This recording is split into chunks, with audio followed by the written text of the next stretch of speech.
उस फंक्शन के बारे में भी पढ़ेंगे। तो पहले सम फंक्शन एंड देयर ग्राफ। आज का ये टॉपिक है। फंक्शंस तो समझ में आया ना, एक बार फंक्शन को फिर से मैं रिपीट कर देती हूँ कि फंक्शन एक तरह का आपका रिलेशन ही है। कंडीशन क्या होगी उसकी कि सपोज करो ये दो सेट हमने ले लिया है ए एंड बी, तो सेट ए के हर एलिमेंट का ओनली वन इमेज होना चाहिए, यूनिक इमेज होना चाहिए। कोई भी ऐसा एलिमेंट ऐसा खाली नहीं बचना चाहिए जिसका इमेज ना हो। हाँ, पहली कंडीशन हमारी ये थी। और दूसरी कंडीशन है कि यूनिक इमेज मिलना चाहिए। ये नहीं कि आप एक एलिमेंट के दो इमेज दिखा दो। एक इमेज के दो प्री इमेज हो सकते हैं, जैसे कि मैंने बताया था आपको। अगर मान लो यहाँ 1 2 3 4 मैं ले रही हूँ और यहाँ ए बी सी डी है, तो ए का इमेज 1 पे और ए का इमेज बी पे ये पॉसिबल नहीं है हमारा, है ना। लेकिन इसका उल्टा अगर मैं करूँ, उल्टा अगर हम ऐसे कर रहे हैं कि अगर ऐसा ले लिया मैंने 1 2 3 4, तो हम ऐसा बोल सकते हैं ए सी डी, 1 का इमेज ए है और 2 का इमेज भी ए है, ठीक है। सिमिलरली 3 का इमेज बी है और 4 का इमेज भी बी है। तो ये आपका फंक्शन है, लेकिन एक के अंदर एक एलिमेंट का दो इमेज नहीं हो सकता। दो इमेज के, एक इमेज के दो प्री इमेज हो सकते हैं, ठीक है, जबकि एक प्री इमेज का दो इमेज नहीं हो सकता, है ना। हो सकता। हाँ, ये हमने पढ़ा था अभी तक फंक्शन में। तो फंक्शन में तो किसी को कोई डाउट नहीं होना चाहिए अभी तक। नहीं है ना। आपको शिवम शांतनु? नहीं मैम, कोई डाउट नहीं है। चलो, तो अब स्टार्ट करते हैं सम स्पेशल फंक्शंस। कुछ फंक्शंस ऐसे हैं हमारे जिनके बारे में आपको पढ़ना है, और उसके ग्राफ के बारे में भी हम देखेंगे, उसके ग्राफ को कैसे हम प्लॉट करें। तो स्टार्ट करते हैं, 1 मिनट रुको।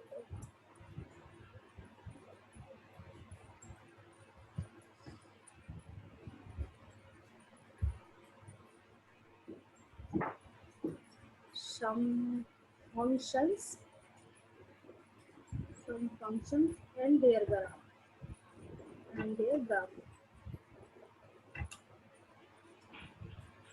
तो सबसे पहले इसमें आपका आता है आइडेंटिटी फंक्शन।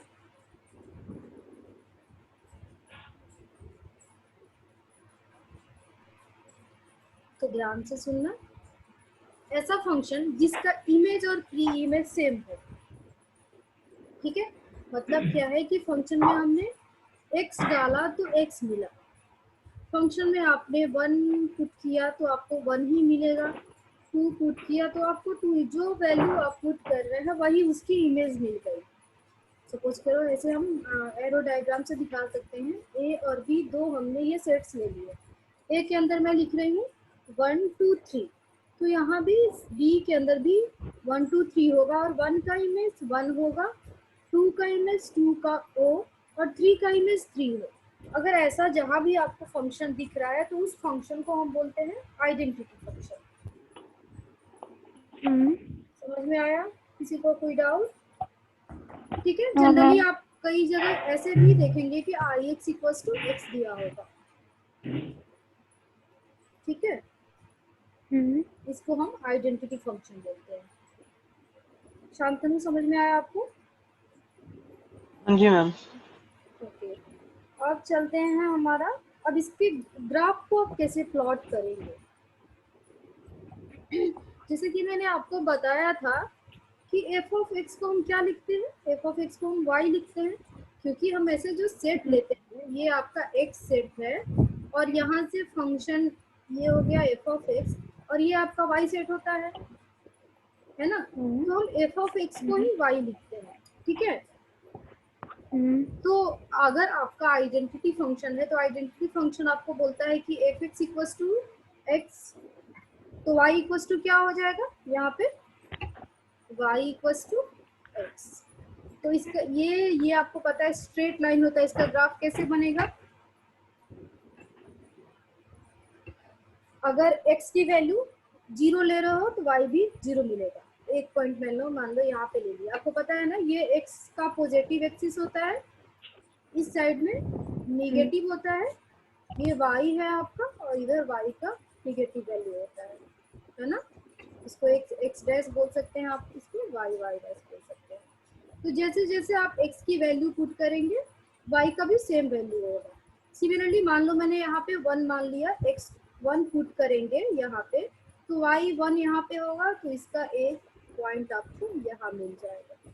ठीक है, अगर मैं x की जगह यहाँ 2 पुट कर रही हूँ तो y यहाँ पे 2 होगा, 1 2 ऐसे ड्रॉ कर दो 3, तो ये बना आपका थोड़ा सा और इधर 2 यहाँ पे।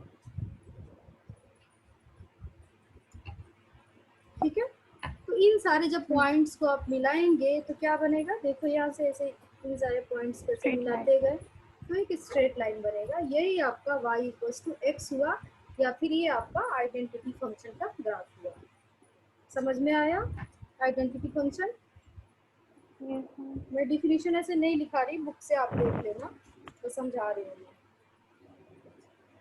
कोई डाउट? No ma'am. नहीं मैम। मैम कल वाला जो भी था, जो पढ़ाई थी, तो वो डिलीट हो गया कि स्क्रीनशॉट तो लिए ही नहीं थे। नहीं तो मैंने सेव करके रखा हुआ, मैं सेंड कर दूंगी। यस। चलो नेक्स्ट है आपका सेकंड है कांस्टेंट फंक्शन। कांस्टेंट फंक्शन, तो कांस्टेंट फंक्शन क्या है, मतलब आप वैल्यू कुछ भी पुट करो उसकी इमेज सिर्फ एक कांस्टेंट ही देगा। जैसे मान लो मैंने यहाँ पे ऐसे किया,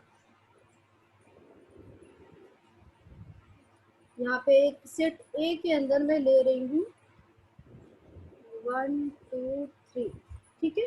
सेट बी मैंने लिया तो इसका 1 का इमेज भी मैंने मान लिया यहाँ पे कुछ ए ले लिया है, ठीक है। तो 1 का इमेज भी ए पर ही जाएगा, 2 का इमेज भी ए पर ही जाएगा, 3 का इमेज भी ए पर ही जाएगा। मतलब फंक्शन में कोई भी वैल्यू डाल दो आप, उसका इमेज एक कांस्टेंट ही मिलने वाला है, ठीक है।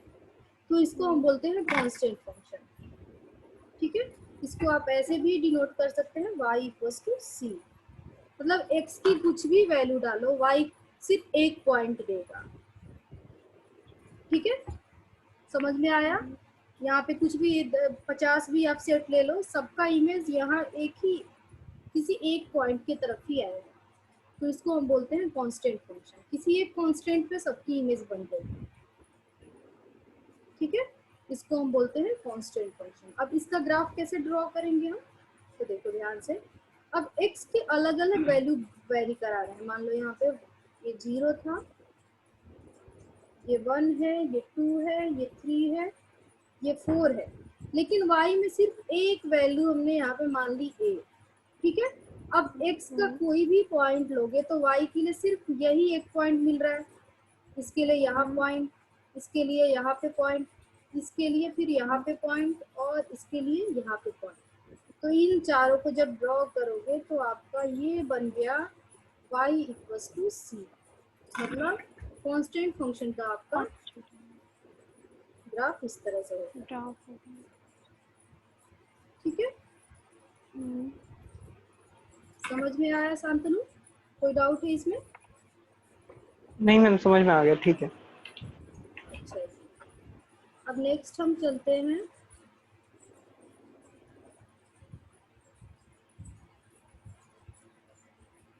थर्ड फंक्शन है आपका आइडेंटिटी हो गया, कांस्टेंट फंक्शन हो गया। और नेक्स्ट है बहुत इंपॉर्टेंट है मॉडुलस फंक्शन। थर्ड है आपका मॉडुलस फंक्शन।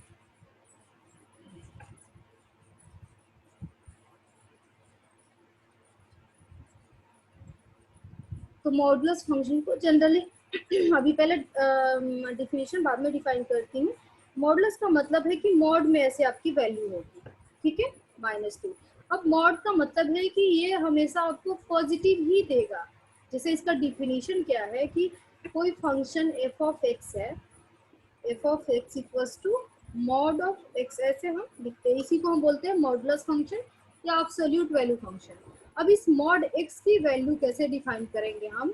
देखो, जब x की वैल्यू 0 से बड़ी होगी, ठीक है, तो फंक्शन की वैल्यू पॉजिटिव x मिलेगा आपको, ठीक है। और जब x की वैल्यू 0 से छोटी होगी तो आपको निगेटिव x मिलेगा, माइनस x मिलेगा। तो जैसे मैं यहाँ पे ले रही हूँ, मान लो कि मैंने x की जगह -2 ले लिया, तो -2 क्या है? नेगेटिव। x से छोटा है ना? हाँ जी। ये बराबर है 0 और इसके बराबर है, ठीक है। आपको पता है छोटा है, तो छोटा है तो हमें क्या मिलना चाहिए? -x मिलना चाहिए। तो -x जब करोगे तो क्या हो जाएगा? -2। तो वैल्यू क्या मिल गई? 2। इसीलिए हम बोलते हैं कि मॉडुलस वैल्यू में निगेटिव वैल्यू भी पॉजिटिव मिलती है हमें, इसीलिए यहाँ पे मॉड के अंदर -2 की वैल्यू 2 हो गई। अब मैं 0 की बात करूँ तो 0 क्या मिले देगा हमें? Modulus of 0 ma'am 0। 0, क्योंकि हमें क्या बोल रहा है कि x greater than equal to पे हमें सीधा x मिल रहा है। यहाँ मतलब है कि x की वैल्यू 0 है। अगर x की वैल्यू मैं 2 ले लूँ तो मॉडुलस ऑफ 2 क्या मिलेगा आपको? मैम -2। -2 क्यों मिलेगा? ना। अच्छा हाँ 2 क्योंकि सॉरी। ये ग्रेटर देन 0 है ना, ग्रेटर देन 0 पे तो x ही मिल रहा है, लेस देन अच्छा 0 हाँ, होता है ग्रेटर देन तब 0। -x मिलता है हमें, ठीक है है। ना। अब एक और वैल्यू बताओ, अभी हाँ कंफ्यूज है शांतनु जी, एक और वैल्यू बताओ। अगर x इक्वल टू मैं -3 ले रही हूँ तो मॉडुलस ऑफ -3 क्या होगा?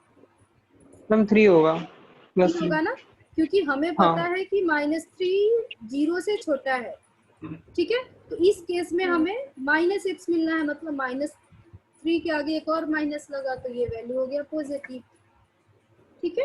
तो ये है आपका ठीक है। मॉडुलस फंक्शन, आपको याद रखना है इसको। f of x equals to mod of x हो, इसी को बोलते हैं मॉडुलस फंक्शन। जब x की वैल्यू 0 से बड़ी या बराबर होगी तो हमें x मिलेगा, और जब x की वैल्यू 0 से छोटी होगी तो हमें -x मिलने वाला है, ठीक है। अब इसका ग्राफ कैसे ड्रॉ करेंगे हम? तो ग्राफ ध्यान से देखो, ये हमारा x एक्सिस, ये आपका y एक्सिस। ये पता है आपको, x की पॉजिटिव साइड इधर है, y के x की नेगेटिव साइड इधर है, y के पॉजिटिव इधर है, y का नेगेटिव इधर है, ठीक है। अब मैं अगर सपोज करो x इक्वल्स टू 1 डाल रही हूँ, हमारा यही तो है y equals to mod of x है, ठीक है। अगर x इक्वल्स टू 1 डाल रही हूँ तो y भी क्या मिलेगा हमें? 1 मिलेगा, है ना। y भी आपका 1 मिलेगा, ये मान लो 0.1 है, यहाँ भी 1 है। x इक्वल्स टू मैं 2 डालूंगी तो y क्या मिलेगा आपका? 2।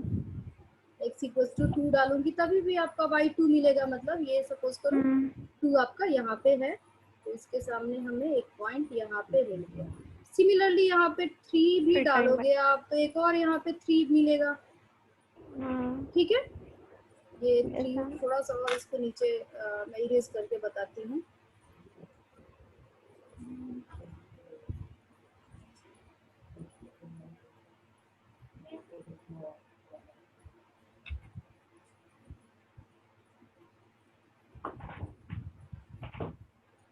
यहाँ पे देखो, अगर ये 3 है हम ले रहे हैं तो यहाँ एक पॉइंट आपको y का 3 मिला, ठीक है।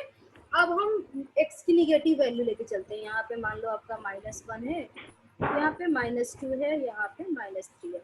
अगर x की वैल्यू मैं -1 लूंगी तो y क्या मिलेगा? 1 मिलेगा, क्योंकि हमें पता है मॉडुलस वैल्यू हमेशा 1 मिलने वाला है। 0 लेंगे तो हमें 0 भी मिलेगा यहाँ पे। उसके बाद बताओ शांतनु, आप अगर x की वैल्यू में -2 ले रही हूँ तो क्या मिलेगा y की जगह? मैम 2 मिलेगा। 2 मिलेगा ना, तो एक हमें पॉइंट यहाँ पे मिलने वाला है, ये मिल गया आपका 2। फिर से मैं 3 अगर x की जगह -3 ले रही हूँ तो y 3 मिलेगा इसके सामने। बस अब इस सारे पॉइंट को मिला दो, ऐसे मिलाया, और इधर भी इस सारे पॉइंट को मिला दो, मतलब ये कुछ भी के जैसा आपका ग्राफ बनेगा। यहाँ पे नीचे मैं अच्छे से ड्रॉ कर दे रही हूँ, इस तरह का आपका ओरिजिन से होते हुए ऐसा कुछ भी वाला ग्राफ मिलेगा। समझ में आया? ये किसका है? मॉडुलस फंक्शन का ग्राफ है। ड्रॉ कर सकते हो आप लोग? हाँ जी मैम। अब नेक्स्ट हम चलते हैं एक और इसी पे मॉडुलस फंक्शन में। जैसे मैं फंक्शन कुछ इस तरह से दे दूं, मान लो मैंने दे दिया f of x equals to mod of x minus 3। ठीक है, तो इसको कैसे हम डिफाइन करेंगे, इसकी क्या कंडीशन होगी? यहाँ पे ध्यान से देखो, यहाँ पे मॉड ऑफ एक्स माइनस 3 को हम कैसे डिफाइन करेंगे? जब x की वैल्यू, अगर मैं x की जगह यहाँ पे 3 पुट कर दूं तो क्या मिलेगा? x की जगह क्या अगर मैं एक्स? क्या मिलेगा? सिर्फ 3 पुट करूंगी तो 3 माइनस 3 क्या होगा? 0 0। 0 होगा ना। तो हमें कंडीशन क्या लेके चलना है कि x greater than equal to 3, और 3 से बड़ा वैल्यू लोगे तो क्या मिलेगा? अगर मैं 4 ले लूं तो 1 1 तो पॉजिटिव है। तो उस केस में आपको x माइनस 3 मिलना है पॉजिटिव। ठीक है, और जब x की वैल्यू 3 से छोटी लेंगे तब देखो क्या मिलेगा? 3 से छोटे ले रहे हैं तो मान लो मैंने दे दिया 2, निगेटिव मिलेगा। तो इसीलिए इस केस में यहाँ पे हम x माइनस 3 का माइनस वैल्यू लिखेंगे। ठीक है, अब समझ में। अब इसका ग्राफ थोड़ा कैसे ड्रॉ करेंगे हम इसका ग्राफ, तो यहाँ पे देखो ध्यान से,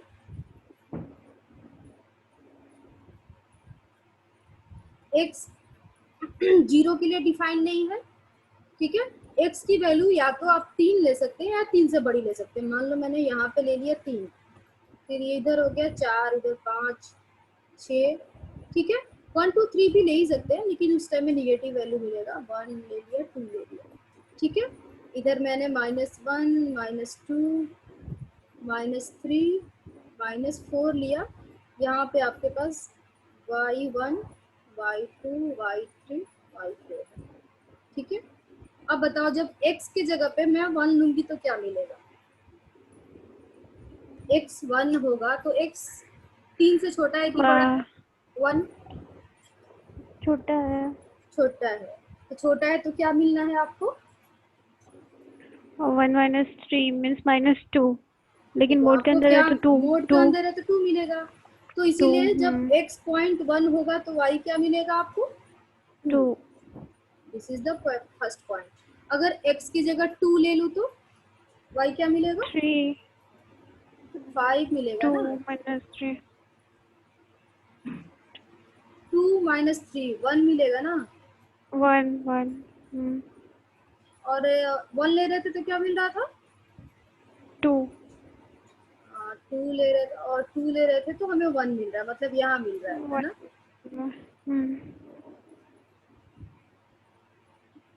छोटा है मतलब निगेटिव है, यही मिलेगा वैल्यू, कहीं और नहीं मिलने वाला है। 2 लिया था हमने तो ये पॉइंट यहाँ मिलेगा। ठीक है, नेक्स्ट अगर मैं x की जगह 3 ले लूंगी तो क्या मिलेगा? 0 मिलेगा। ये 3 लिया और 0, यही मिलेगा ये पॉइंट, क्योंकि y का 0 यही पे है ना, ये 0, तो ये पॉइंट मिलेगा आपको। नेक्स्ट अगर x अब 3 से बड़ा ले रहे हैं, अगर 4 लेंगे तो क्या मिलेगा y की जगह पे? 1 ये मिलेगा। अगर 5 ले रहे हैं तो 2 मिलेगा, ये मिलेगा। 6 लेंगे तो 3 मिलेगा, ये मिलेगा। आप इसको ड्रॉ कर दो, ये भी एक भी जैसा बना, लेकिन थोड़ा सा खिसक गया ओरिजिन से। समझ रहे हो, जब भी वैल्यू आपकी चेंज होती जाएगी ये खिसकता जाएगा। समझ में आया शांतनु? हाँ जी मैम। अगर मैं यहाँ पे दे देती f of x equals to mod of x minus 2, तो इसकी क्या रेस्ट्रिक्शन होती? मॉड ऑफ एक्स को हम कैसे डिफाइन करते हैं? मॉड ऑफ एक्स माइनस 2 को बताओ। एक्स की वैल्यू क्या लेंगे? Greater than equal to 2। यहाँ पे क्या मिलेगा आपको? Positive value, positive x minus -2। अगर लेस देन ले रहे हैं तो नेगेटिव x -2। ठीक है, इसको भी वैसे ही ड्रॉ कर सकते हैं आप। इसको ड्रॉ करके देखो तो कैसे मिल रहा है। सेम वही हमने यहाँ पे ले लिया, सब कलर चेंज करती हूँ। ये हो गया आपका वाई एक्सिस, ये हो गया एक्स एक्सिस। यहाँ पे 1 2 3 4 5, ये आपका 1 2 3 4 और ये 5। ठीक है, अब की बार लेके देखो तो जब मैंने x की जगह 1 लिया तो x 1 से 2 से छोटा है या बड़ा है? छोटा है। x की जगह 1 लिया तो क्या मिलेगा हमें? -1 मीन्स 1 ही, मोड की जगह तो 1। यहाँ पुट करके देखो 1 मिलेगा, मतलब y की वैल्यू भी 1 मिलेगी, है ना? जब हम x ले रहे हैं तो y भी 1 मिलेगा। पहला पॉइंट यहाँ मिल गया आपको। जब 0 लेंगे तब क्या मिलेगा? 0 2 2 मिलेगा। मतलब जब आपने x की जगह 0 लिया तो y आपको मिला 2। 2 दिस इज अनदर पॉइंट। जब x की जगह 3 ले रहे हो तो 1 y 1 मिलेगा ना? यहाँ पे 3 के पास 3 और x की जगह 3 और ये 1 1 के पास। यहाँ बनेगा ना? हम्म ठीक है, अगर x की जगह 2 लेते हैं तो क्या मिलेगा? y 0 मिलेगा। तो 0 एक पॉइंट यहाँ मिलेगा। फिर x की जगह आप 4 लोगे तो y 2 मिल जाएगा। फिर एक पॉइंट ये 4 और ये 2 इस तरह से मिलेगा। फिर से इसको ऐसे ड्रॉ करोगे आप तो देखो फिर से एक भी बनेगा। ये भी थोड़ा सा और इस भी से अलग है। अब ड्रॉ करना सीख लिए मॉडुलस फंक्शन को। कुछ भी वैल्यू हो बस पुट करके ऐसे ड्रॉ करते जाना है। ऐसे नहीं, अगर डायरेक्ट समझ में आ रहा हो तो एक टेबल बना लिया करो आप। एक टेबल बना लिया करो ऐसे। यहाँ पे x-2 पुट करो। x-2 x की जगह जो भी वैल्यू है वो पुट करो और यहाँ पे देखो yx क्या मतलब f(x) क्या आ रहा है। जैसे 0 डाला हमने x की जगह तो क्या मिलेगा? ये मिलेगा -2 और 2 ही मिलेगा ना क्योंकि मॉडुलस फंक्शन। ठीक है, फिर अगर हम एक बड़ा वैल्यू 3 डाल रहे हैं, यहाँ पे 3 डाल रहे हैं तो यहाँ 1 मिलेगा। इस तरह से करके भी आप ड्रॉ कर सकते हैं। तो कोई डाउट है क्या मॉडुलस फंक्शन में? बहुत इंपॉर्टेंट है ये मॉडुलस फंक्शन। आगे जब भी जितना भी पढ़ोगे ना या फिर जो भी आप दोनों में जेई का भी प्रिपरेशन करेगा तो उसमें भी इसका बहुत जरूरत आने वाला है। समझ में आया शांतनु? हाँ जी मैम। चलो, अब मॉडुलस फंक्शन के बाद नेक्स्ट हमारा जो फंक्शन है इसको हम बोलते हैं सिग्नम फंक्शन। ये है आपका सिग्नम फंक्शन।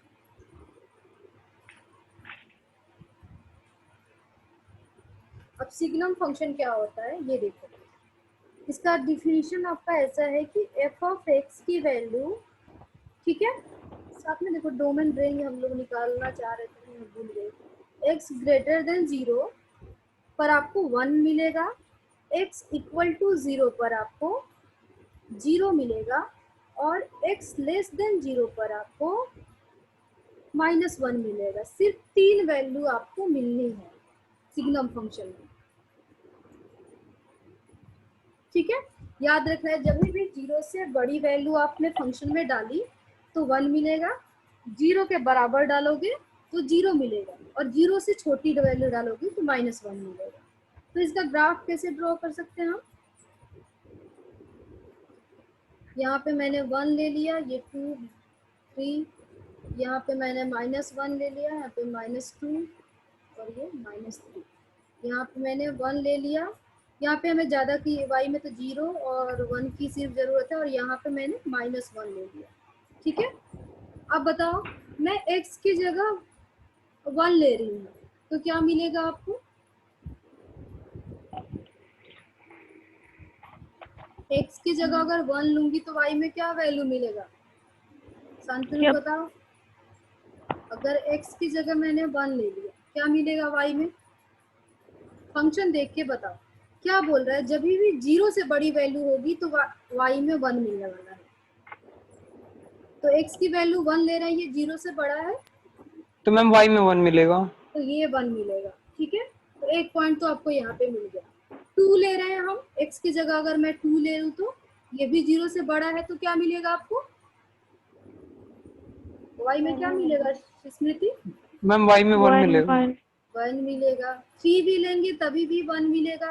1 4 भी लेंगे मिलेगा। तभी भी 1 मिलेगा। हर पॉइंट पे आपको सिर्फ ये 1 देने वाला है।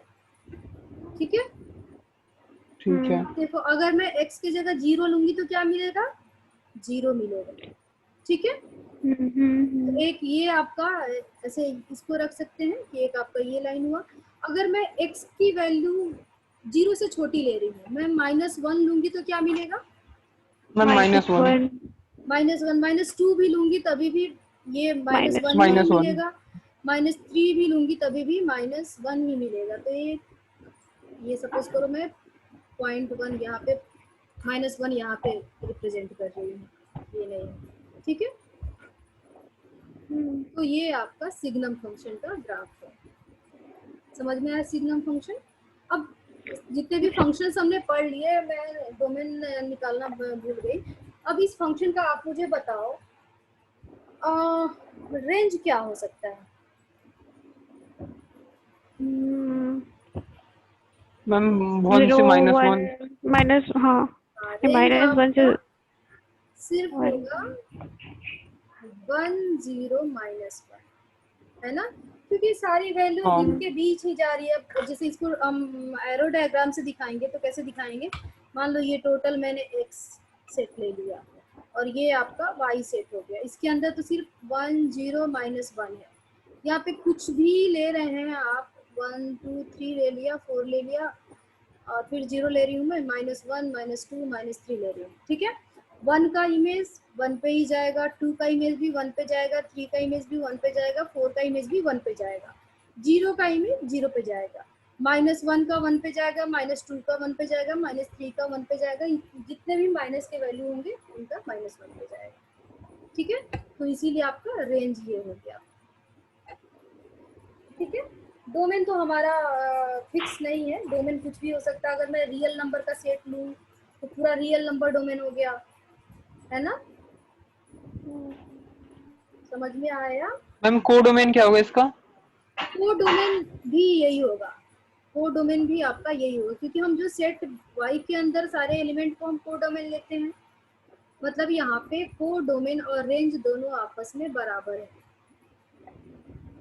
ठीक है, दोनों आपस में हाँ बराबर मैम। है। अब पीछे वाले जो भी मैंने फंक्शन पढ़ा है इसका भी मुझे बता दो डोमेन। जैसे मैं ये वाला बता रही हूँ, रियल नंबर का कोई सेट लेके चल रहे हैं हम। ठीक है, नेक्स्ट नीचे ही बता रही हूँ, छोड़ो यहाँ पे। पहले सब सारे फंक्शन खत्म करते हैं, उसके बाद स्टार्ट करेंगे फिर से डोमेन और कोडोमेन डिस्कस करना। नेक्स्ट है आपका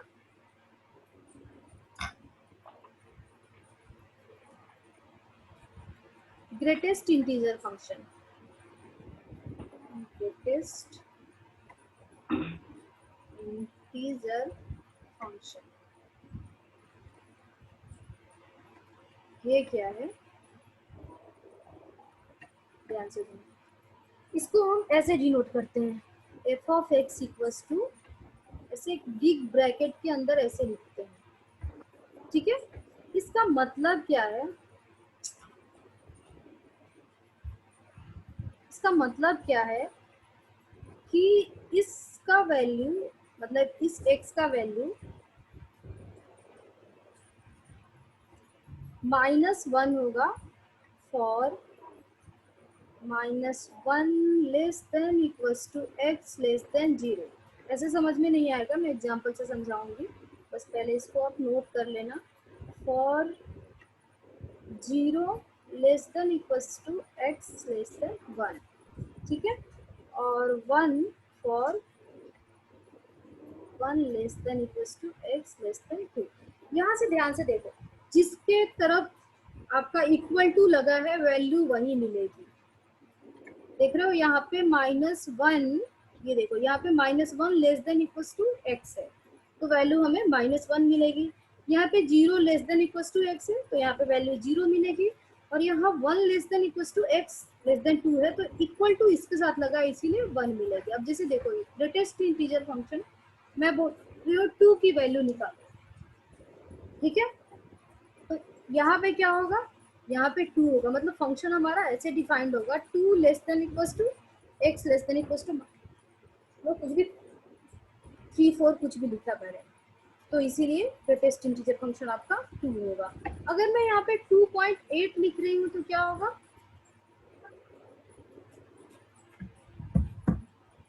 2.8 का बताओ, नहीं होगा। 2 ही होगा। 2.01 में ले रही हूँ तब क्या होगा, तब भी 2 होगा। 2 होगा। होता क्या है ना, रियल नंबर लाइन पे मैं आपको समझाती हूँ। जैसे मान लो ये 0 हो गया, ये 1, ये 2, ये 3, इधर -1, इधर -2, इधर -3।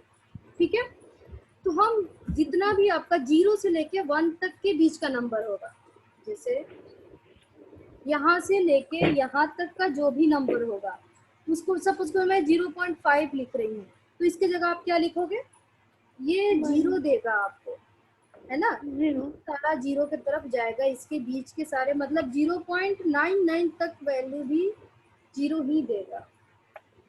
समझ में आया शांतनु?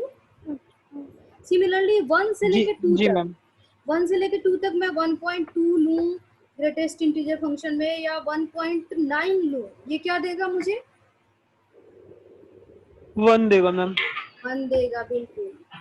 ये 1.9 भी ले लोगे तभी भी आपको 1 देगा ग्रेटेस्ट इंटीजर फंक्शन में। सिमिलरली अगर मैं 2.99 ले लूँ तो क्या मिलेगा, 2 मिलेगा मैम। 2 मिलेगा। लेकिन ये तो पॉजिटिव वैल्यू की तरफ था, और नेगेटिव में क्या मिलेगा आपको, क्या हम लोग क्या ले रहे हैं कि जो नंबर है उसके नजदीक का जो इससे छोटा नंबर है वही ले रहे हैं ना। जैसे 2.9 में इससे छोटा नंबर कौन सा हो रहा था, तो 2 हो रहा था, और इंटीजर लेना है आपको। ठीक है, मतलब इंटीजर, अगर ये फंक्शन आपका रियल नंबर का सेट होता तब तो उसमें 2.99 भी होगा, लेकिन हमें सिर्फ इंटीजर लेना है। इंटीजर में आपके कौन कौन से वैल्यू आते हैं, 0 1 2 3 1 2 3 4 5, उसमें तो ये डेसिमल वाले नंबर्स नहीं आते हैं, है ना। इसीलिए आप हर कुछ भी वैल्यू ले रहे हो उसके मतलब आसपास जो इंटीजर है उसको हम लेके चल रहे हैं। अगर मैं 3.1 दे रही हूँ तो क्या होगा, क्योंकि 3.1 तो इंटीजर नहीं है, तो इसके लिए नहीं, वैल्यू 3 क्या हो होगा, जाएगा। 3 हो जाएगा। 3 ठीक है, अब माइनस में देख के चलते हैं, हम क्या कर रहे हैं, ये जो भी वैल्यू है उससे छोटा वैल्यू ले रहे हैं। अगर मैं आपको दूं -3.29, तो इसके जगह आप क्या पुट करोगे वैल्यू, ग्रेटेस्ट इंटीजर फंक्शन इसका क्या होगा, -3.2 ना, आप बताओ शांतनु। मैम 3 होगा। 3 होगा। अब मुझे ये बताओ -3 और -4 में कौन सा बड़ा है, इन दोनों में कौन सा बड़ा है, -3 बड़ा है मैम। -4 होगा, -4 होगा। -4। हम लोग छोटी वैल्यू की समझ तरफ गया, जा रहे हैं ना, बड़ी डिजिट बड़ी लेंगे, वैल्यू की तरफ समझ तो गया। नहीं जा रहे हैं हम। हाँ, माइनस में जितनी बड़ी वैल्यू लोगी वो उतना छोटा कहलाता उतनी है। छोटी होगी।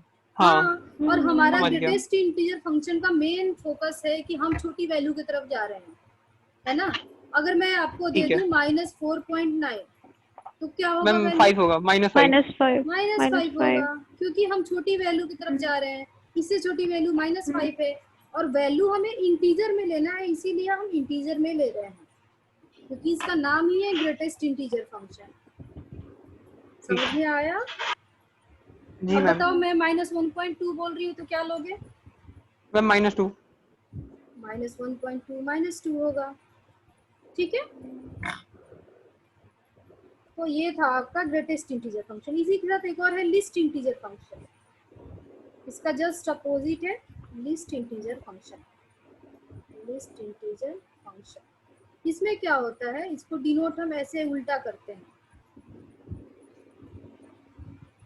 इसमें क्या होता है, उसमें जैसे हम बड़ी वैल्यू ले रहे थे, छोटी वैल्यू ले रहे थे ना, इसमें हम बड़ी वैल्यू लेंगे। कैसे, जैसे मान लो मैं बोल रही हूँ 4.2 निकालना है, जैसे यहाँ पे दे दिया मैंने लिस्ट इंटीजर फंक्शन ऑफ 4.2, क्या होगा वैल्यू? हम बड़ी वैल्यू की तरफ जाएंगे जो इंटीजर इससे मैम बड़ी हो। 5 होगा। हाँ, अगर मैं यहाँ पे दे दूँ आपको 3.9 तो क्या लिखोगे आप इसकी जगह? मैम 4। समझ में आया? अब हाँ माइनस मैम का भी देख लेते हैं इसमें। ठीक है। अगर मैं -1.9 लिख रही हूँ तो कौन सा वैल्यू लोगे? मैम -1। -1 लेंगे क्योंकि -1.9 से -1 बड़ा है। अगर मैं हाँ -1 बोलूँ तो -1 पे तो -1 ही लेंगे ना। ना, -1 के लिए 0 नहीं हो सकता क्या? 0 इससे बड़ा नहीं हो हाँ सकता? 0 हो सकता है, हाँ 0 बड़ा है, 0 हो जाएगा। ठीक है, तो ये आपका ठीक। लिस्ट इंटीजर फंक्शन था। समझ में आया यहाँ तक? किसी को कोई डाउट है? नहीं मैम। नहीं है ना? अब देखो हम सारे फंक्शन का एक बार फिर से डोमेन और रेंज निकालना सीख लेते हैं यहाँ पे सीधा। सबसे पहले मैंने आपको बताया आइडेंटिटी फंक्शन। आइडेंटिटी में क्या बताया था मैंने कि एफ ऑफ एक्स डालोगे तो आपको एक्स ही मिलना है। ठीक है, तो रेंज क्या हो जाएगा? मान लो मैं फंक्शन रियल नंबर से रियल नंबर पे ले रही हूँ तो क्या होगा रेंज?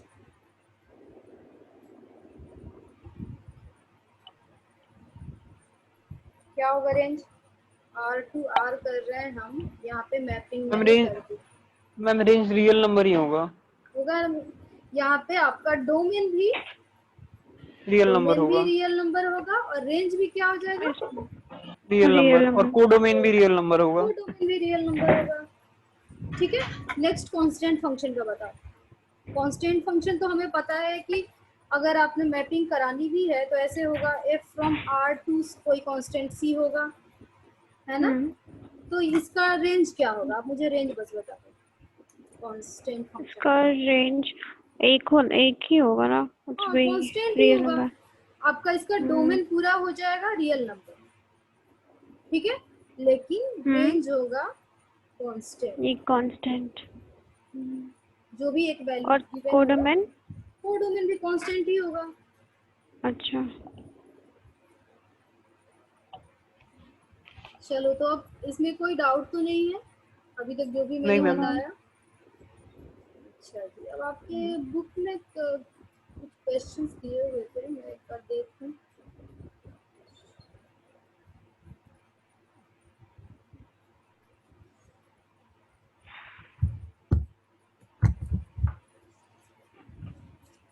सारे फंक्शन को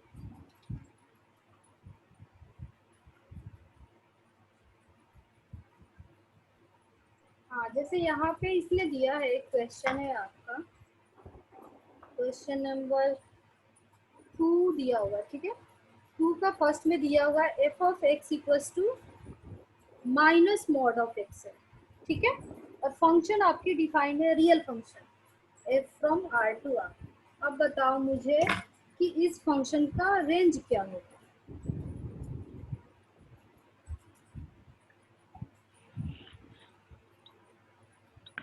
मैम एक्स होगा। एक्स होगा? हाँ एक्स कैसे होगा? एक्स कहाँ बिलोंग कर रहा है? रियल नंबर में। रियल तो नंबर में। तो रियल नंबर बोलेंगे ना, एक्स नहीं बोल सकते ना। अच्छा यस मैम। लेकिन रियल नंबर में क्या होगा? देखो यहाँ पे इमेजेस कैसे हो रहे हैं, हमने यहाँ रियल नंबर का ऐसे मैपिंग कराया, ठीक है, और ये आपका रियल नंबर है। लेकिन इसने बोला क्या है कि एक तो आपका ये मॉडुलस फंक्शन है, लेकिन मॉडुलस फंक्शन में भी वैल्यू माइनस है। मॉडुलस फंक्शन तो हमें देता पॉजिटिव वैल्यू है ना, लेकिन ये क्या देगा? निकलने के बाद निकलने के नेगेटिव हो बाद जाएगा। निगेटिव हो जाएगा। तो यहाँ पे यस थोड़ा मैम। सा चेंजेस है। अब बताओ, आप ध्यान से सोच के देखो। इंटीजर्स। हमारा रियल नंबर को हम कैसे रिप्रेजेंट करते हैं इंटरवल में? Minus infinity to infinity. Intervals पढ़ा था क्या आपने शांतनु? हाँ मैम पढ़ा था। अच्छा, तो इसको हम रियल नंबर को ऐसे रिप्रेजेंट करते हैं कि मतलब माइनस इन्फिनिटी से प्लस इन्फिनिटी तक के सारे नंबर्स आपके रियल नंबर होते हैं, है ना? तो आपका डोमेन तो टोटल हो जाएगा, डोमेन हो जाएगा माइनस इन्फिनिटी से इन्फिनिटी। लेकिन रेंज क्या होगा? देखो, रेंज बोल रहा है कि हमें निगेटिव नंबर्स मिलने वाले हैं, है ना? तो रेंज आपका हो जाएगा, रेंज हम ऐसे बोल सकते हैं कि आपका -∞ से 0 है ना, क्योंकि कुछ भी पुट कर रहे हो आपको वो निगेटिव ही मिलने वाला है। जैसे मान लो मैंने 1 डाल दिया तो -1 मिलेगा, 2 डाला रियल नंबर की जगह तो -2 मिलने वाला है, 0 डालेंगे तो 0 मिलेगा।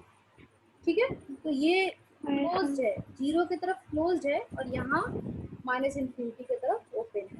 मतलब इसकी वैल्यू कैसे होगी, x की वैल्यू आपकी -∞ less than x less than equal to 0, ये आपका रेंज होगा। समझ में आया? कोई डाउट? No ma'am. आपको शांतनु? No ma'am. एक और देती हूँ, इसका भी बता दो साथ में। अगर function f of x equals to मैं लेती हूँ 9 - x², इसका डोमेन और रेंज मुझे बता दो। फंक्शन फिर से आपका रियल नंबर से रियल नंबर पे ही जा रहा है, यही फंक्शन। -3 to 3। -3 to 3 क्या होगा? डोमेन। इसका डोमेन आपका होगा, देखो, क्योंकि देखो ये 0 अगर हम 3 भी पुट कर रहे हैं तभी भी 0 मिलेगा और -3 करें तभी भी 0 मिलेगा। इसकी वैल्यू आपकी हो जाएगी 0 -3 से 3। ठीक है, मतलब ऐसे लिख सकते हैं आप, -3 less than equals to x less than equals to 3। और रेंज बता दो, रेंज इसका 0। मैम -3 से +3। रेंज आपका 0 से 3 होगा, क्योंकि देखो ना आप पुट कर रहे हो, जब -3 पुट कर रहे हो तो क्या मिल रहा है आपको? 0। हाँ मैम, 0 से 3। 0 मिल रहा है। इमेजेस बना के देखो, यहाँ -3 कर दिया मैंने, -3 और इसके बीच के सारे नंबर्स यहाँ पे ऐसे ड्रॉ करते हैं हम। हमारा जो डोमेन है तो उसके अनुसार अब यहाँ पे ड्रॉ करके देखो आप। डोमेन हमारा बोल रहा है -3 -2 -1 होगा 0 1 2 3। ठीक है, यहाँ पे देखो इमेजेस, अब जब 3 डालोगे तो क्या मिलेगा? 0। -3 डालोगे तभी भी 0 मिलेगा। -3 की इमेज भी 0 पे आ रही है और 3 की भी 0 पे आ रही है। ठीक है, उसके बाद जब -2 डालोगे तो क्या मिलेगा? 9 - 2 का स्क्वायर मतलब 4, 5 मिलेगा, √5। मतलब वो कुछ डेसिमल में वैल्यू देगा आपका, है ना? तो इसीलिए, और मैक्सिमम आपका 3 तक जा सकता है। जैसे हम यहाँ पे x की जगह 0 डाल दे तो क्या मिलेगा? x की जगह 9 मिलेगा। तो यहाँ 9 का 9 माइनस 0 √3 मिलेगा ना, √9 है ना, 3 मिलेगा।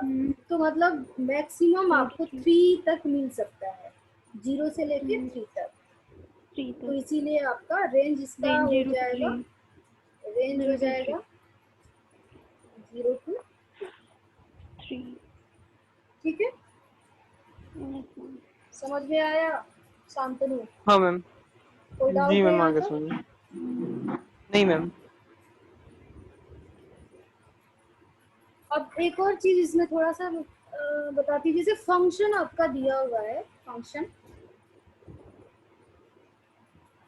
2x - 5, मुझे बता दो f1 की वैल्यू क्या होगी?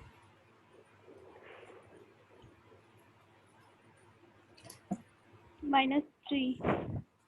x की जगह हम क्या पुट कर देंगे? 2 1 -5 मतलब -3। अगर 0 बोलती मैं तो -5। ठीक है, तो इस तरह के भी क्वेश्चंस आपको एग्जाम में पूछता है कि this is the function, find the value of f0 या f1 f7 f-3। तो अभी जो आपका क्लास 11th का फंक्शन है, इसमें सिर्फ इतना ही हमें पढ़ना है। फंक्शन होता क्या है ये हमने पढ़ लिया, सम फंक्शंस एंड उसके ग्राफ भी हमने पढ़ लिए एंड देयर ग्राफ, और ये कुछ एग्जांपल्स भी मैंने बता दिए। तो अब आपको करना क्या है नेक्स्ट, कि आपको क्या ट्राई करोगे?